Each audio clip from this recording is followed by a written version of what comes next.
Welcome back to Les Schwab Tire Center's Outdoor GPS, presented by Fisherman's Marine and Outdoor. Now it's time for your weekend tech tip, brought to you by Chevy Silverado. Welcome back, everyone. Thank you very much for joining us. Now, before we go to that Kershaw Tech Cam, we're going to get to how this bag actually pops loose when you set the hook, or, you know, a lot of times if it's done, if you're lucky at least, the Chinook will do that for you, but we'll get there. All right.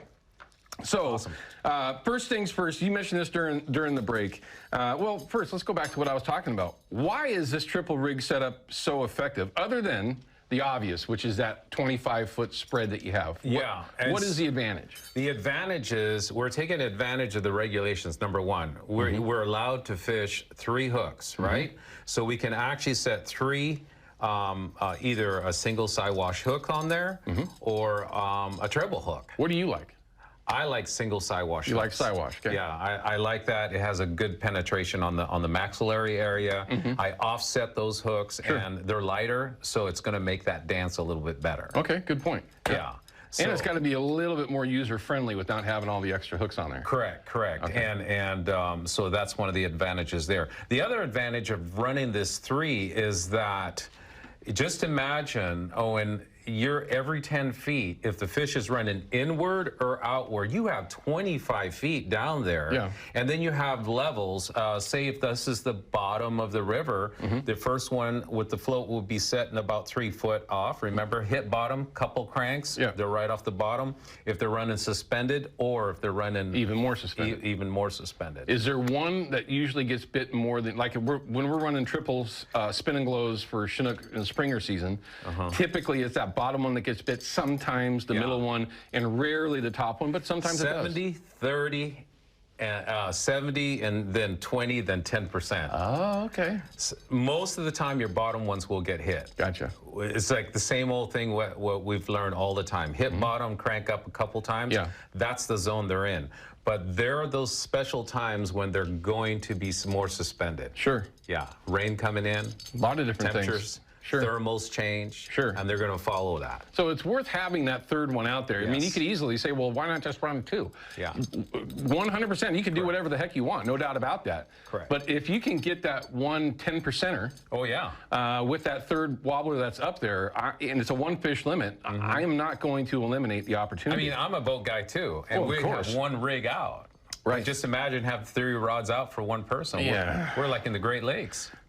Don't get me started, man. I got a 2-rod endorsement for both sides of the river, and I still can't use. I don't want to get into this. Okay, before we get to the bag, you mentioned something that we want to make sure everyone's aware of. These things, these wobblers, and there's Simon wobblers, there's Brad's wobblers, there's all kinds of different wobblers that are out there. None of them, what I say, come out of the package and are going to be 100% every time to go fish with, because the water is going to determine how it's going to wobble. So your advice was to do what? Well, my advice is that when they come out of the package, what I like to do is basically I will go out and I'll preset this in the water and watch it with the current. Obviously, the current's going to run slower from the start to the finish, but I like tuning this by actually bending it a little bit more. So you don't want this erratic thing going and you don't want it doing this either. Or this. You want this thing dancing back and forth like that. And that is the most effective way. Any guy that runs wobblers off the boat will set it on the side of the boat and watch it. And if it's doing this rhythm, that's perfect. Are you a 9 to 3 guy or a 10 to 2 guy? 9 to 3. 9 to 3. Yeah. Okay, so basically, it's an even wobble from one side to the other. Yes. A lot of guys, I've been one of them, depending on where I'm at, depending on the wobbler too that I'm fishing. 10 to 2, where I want to see a little bit more. But a lot of that falls down to the different style of wobblers. The old school, original Alvin style, I like a little bit more of a roll to it because it's a different shape. In these versions here, which again, Simon, Brad's, there's a number of different versions that are out there.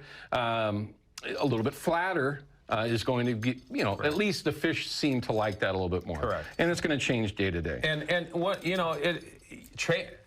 be versatile. Sure. Yeah. You got 3 of them. Yeah, you got 3 of them. Be versatile and see what happens, and stuff. And as far as colors, everybody has their favorite colors. Sure. They're even putting tapes on them and everything else, different kinds of stuff. So, and the other thing too is scent these things out. wash them down with soap, your favorite fishing soap, and scent them down. Yeah, get some Procure on them. They're after scent too. Sure. Yeah. When you're out there, and let's talk about that. You're setting them up. Do you like a fish-based scent or a shrimp-based scent for fall Chinook? Shrimp. You like a shrimp-based scent? Shrimp is my favorite for the falls. Okay. Yeah. Now, there can be a lot of people that would say the exact opposite of that. Yeah. Okay, so that's good. Now I got to keep going with that. Everybody has their own color. Me, I'm blue and chartreuse. I've talked about this for 100 years. If it's got blue and chartreuse, correct. That's it. Okay, I mean, that's it. That's what I'm looking for. Blue and chartreuse. But like that. I mean, everybody's just a little bit different. Yeah. Dorado! Yeah. I'll stay away from that for now. But what's your favorite color, if you had to pick? I mean, is there a color combination that you like? Right there. Okay, so blue and chartreuse. Blue and chartreuse. Okay. I mean, it's kind of standard, but there's a lot of options that are out there. All right, so I want to talk about this here. Yes. Okay? So I'm going to take it off of, this is just a shortened version. Yes. There would be 10-foot gaps between each spreader here. That would be 10 feet, yes. So just kind of keep that in mind, as long as I'm still here in frame. But with these leaders, all right, now here's where some people, at least one of the questions was leader length. Yes. So you've got this rigged pre. 48 inches. Okay. Long. And it comes with the float on it, 120. That's 200-pound tuna cord. 200. Trust me, you're not breaking that. No. You better have that 80-pound main line. Correct. And then from there to there, is this part of the package as well? No, that's not part of the package. Okay. This is a custom one I make for myself. This is a 120-pound test, which is on my finesse leaders. But the thing about it is, I can horse that fish in. Well, yeah, you're putting that's the other thing I want to tell people is use 50-pound test line. Yeah. Don't lighten it up. If you have, like we say, when we hook fish, we want to get it in. Yeah. And so if you're using, 30-pound test line, that kind of... You're in trouble. You're in trouble. Yeah. I mean, you're just not doing yourself any favors. 40 is the minimum I would require on your leader at 2 feet right behind. Okay, and I'm going to go the same way. I'm going to say 50 is minimum. 50. Anytime you're plunking, it doesn't matter what situation you're in. 50-pound. Correct. 2 feet, though. 2 feet. Don't get crazy behind there. You want that float to do its job, which is going to float it up, and it's going to come up off the bottom a lot further than you might think. You're going to have that little bit of an angle. Remember the 3x3 out of the boat, right? Correct. Okay, same concept. There's nothing new, nothing different there. But don't go too far back here. You want that 2 foot, makes perfect sense.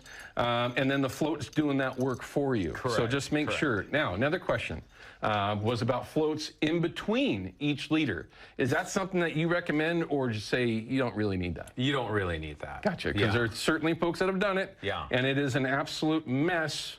Correct. Correct. I'm just telling you, there's a lot going on at that point. I designed this as minimal as possible and as user-friendly as possible. So look, you're just snapping that on there. I mean, 100%. Now, let's do this. Now, when you sell these, they are going to be on a wheel. Yes, before I didn't have a wheel, and the biggest thing, I went out there and people were just rolling this thing out, and it just became a bird nest. So now, all of the leaders are going to come on these are called like Cuban reels, right? Yeah, I believe so. Where you can cast off them. Yep. Yeah, so they're going to come on reels to actually store them a lot better. Okay, so literally he's thought of everything. Yeah. I mean, honestly, taking a look at that Kershaw Tech Cam, you can see the bag. I know I missed at this segment, but when we come back, we got to talk about a massive piece, not just the size of it, everyone, a massive piece of this system. We'll be back with Ken Vellante from Coldwater Strong in just a couple minutes. Outdoor GPS is brought to you by Yakima Bait, steeped in tradition, innovation, and fishing success. And by Procure Bait Sense, ruthlessly effective.